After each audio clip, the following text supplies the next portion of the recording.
Hey, it's Anthony Cumia, always, whipping out free speech. And boy, New York, you did it this time, didn't you? You went and did it. You elected Zohran Mamdani as your mayor. We kind of knew this was going to happen. It was really ridiculous to hope or try to have a different turnout here. Because look at New York. If you live there, you know. You walk the streets, you talk to people. You might, unfortunately, have to take public transportation, and you got a good line on what's going on in New York City. And of course, they elected this guy, young guy. He most importantly, he made a good TikTok video, because if you look at mayors throughout the many years that New York City has been around and had mayors, good TikTok videos have really been the the strong suit of all of the great mayors. I remember scrolling through Fiorello LaGuardia's TikTok feed. Oh, just fascinating. Doing little dances. But, the Gen Zers, oh, they loved him. Just loved him. And I don't know who is more delusional, the people that voted for Mamdani or Mamdani himself. Or Mamdani is just a liar.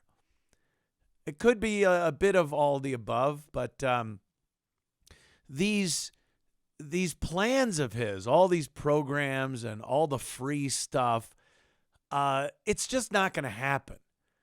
And we were kind of saying this from the beginning, although we were saying this would be a catastrophe. Free busing. I mean, you've heard me talk about it. It's inconceivable what a cluster F that would be. Rolling homeless shelters. The winter, it's heated. The summer, it's air conditioned. There you go. A new place for homeless people to congregate. And it's not just like they're there and they're sharing the bus cordially with commuters. They cause problems. Let's be honest. So we were talking about what a catastrophe that would be. His rent freezes, the socialist New York City run grocery stores. And it made for good conversation. And it showed how delusional this guy is and how socialism it doesn't work in a system like we have in the United States, in New York State, in New York City. It just doesn't work. And his followers seem to think it will. They're all revved up about free stuff. Every Democrat, every liberal Democrat, boy, do they love free stuff. So he's delusional in thinking he can get these things done. The money has to come from somewhere. He says he's going to tax the wealthy. The people that make $1 million, $1 million.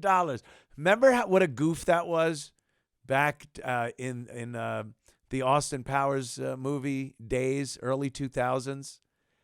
It was funny because it wasn't really a lot of money overall. $1 million. And they all started laughing. $1 million for someone living in New York that isn't just shacked up in an apartment with roommates and everything. I'm talking about people that are settled in their lives. They own a business. They're an executive at a company.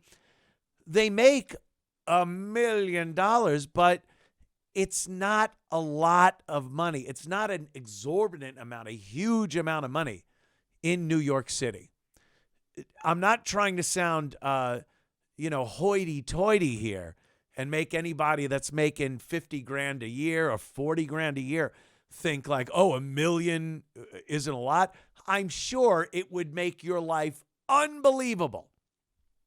But for people living in New York City, it's not rich. You're not a rich person if you earn your gross income is $1 million a year in New York City. But so many people are of that delusion. And when Mamdani says we're going to raise the taxes of people making $1 million or more in New York City, and good luck with that. I could see a lot of people that make $1 million a year leaving New York if they can, or even if they have to take a pay cut but move to somewhere that isn't as expensive.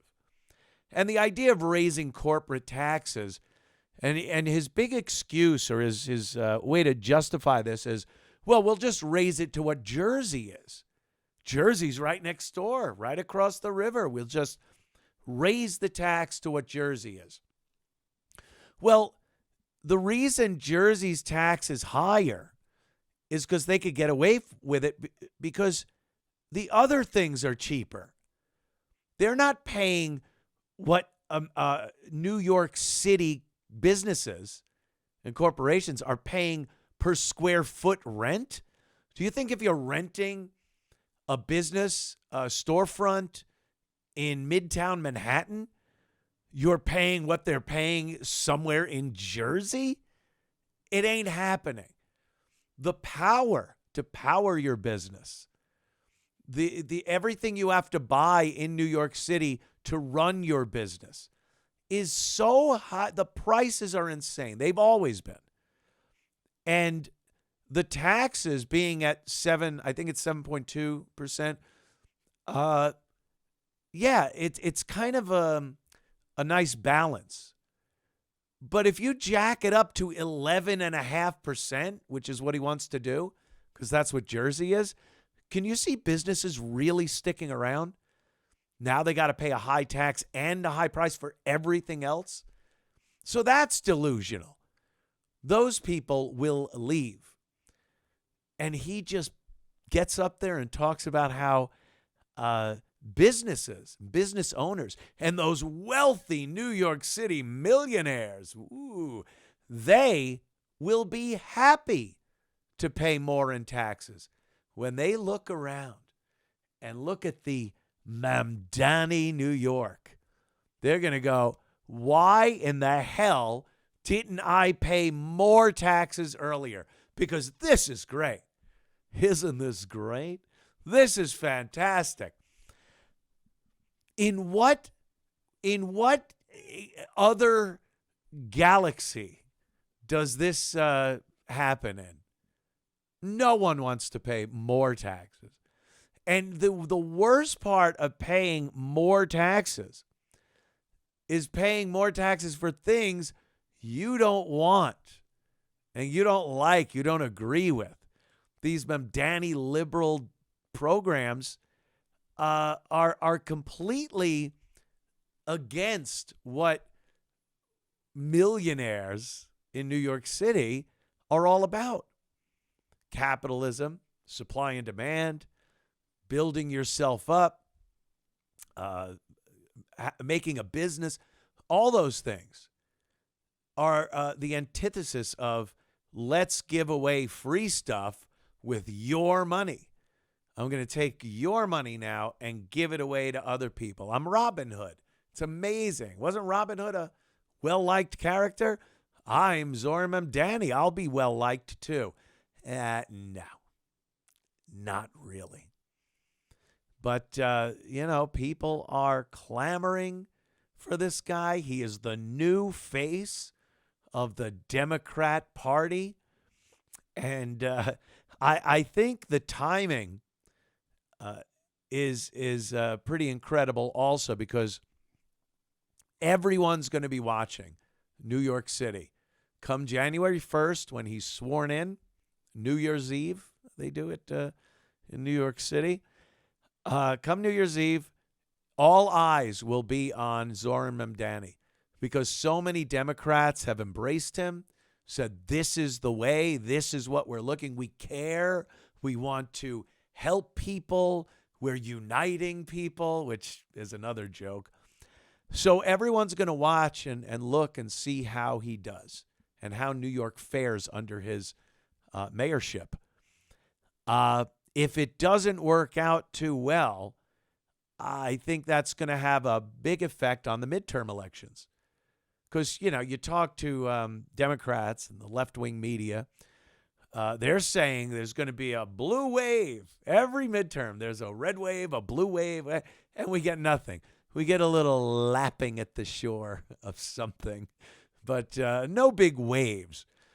To think this, what we saw on Tuesday, Election Day, was some kind of an indicator of how Democrats are going to do.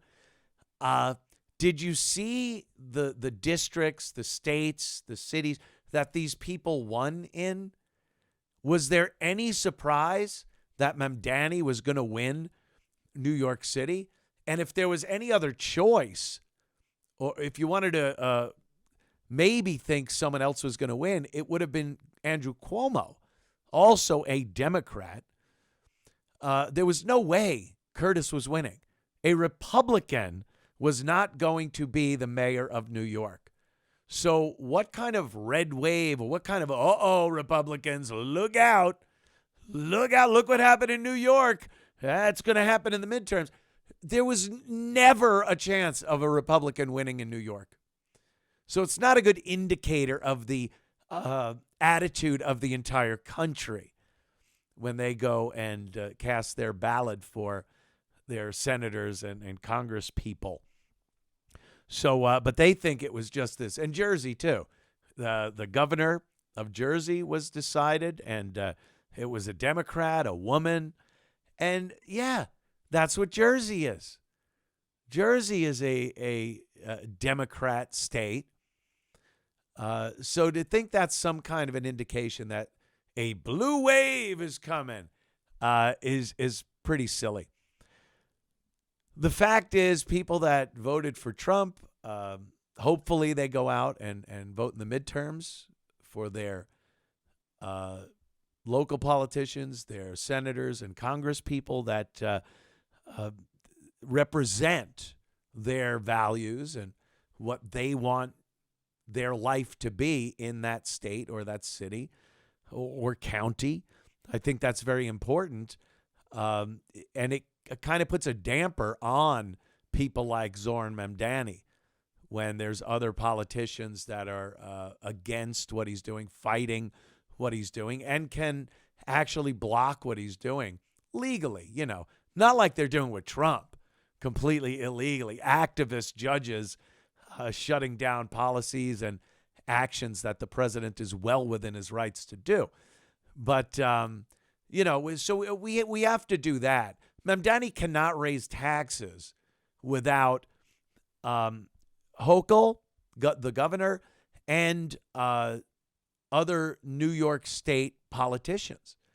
It just doesn't happen that way. He cannot do it. And if he can't raise taxes, he's not going to be able to do his all of his ridiculous, expensive policies. So thank God we have those checks and balances in place. He could do some damage with the police department by appointing some police commissioner that has no interest in actually letting the cops do their jobs. I think we're going to see that. I think more than economic damage in New York City due to his policies, Mamdani's policies, we're going to see a lot more damage crime-wise because he does have a say over what the police department does. You find folks in New York also reelected Alvin Bragg as your Manhattan DA. So even those few people that do get arrested, they're not going to go through the judicial system and serve time. So that's the real thing here is New Yorkers' safety, crime in New York City. And that will prevent people from coming to New York, people from working there, people from tourists coming to visit and spending their money. So that will affect the New York City economy in the long run. So it's going to be interesting. It's going to be fun for me, not living there. But, I'm with you in spirit, people. I go back about once a month to do the show from up there, and I get my fill And I'm certain my fill will come within hours of being in a Zohran Mamdani run New York City. All right, people. Remember my show, The Anthony Cumia Show. It's 8 to 11 p.m. Eastern Time on 77 WABC Radio. Check it out, and we'll see you next time right here on Whipping It Out, Free Speech.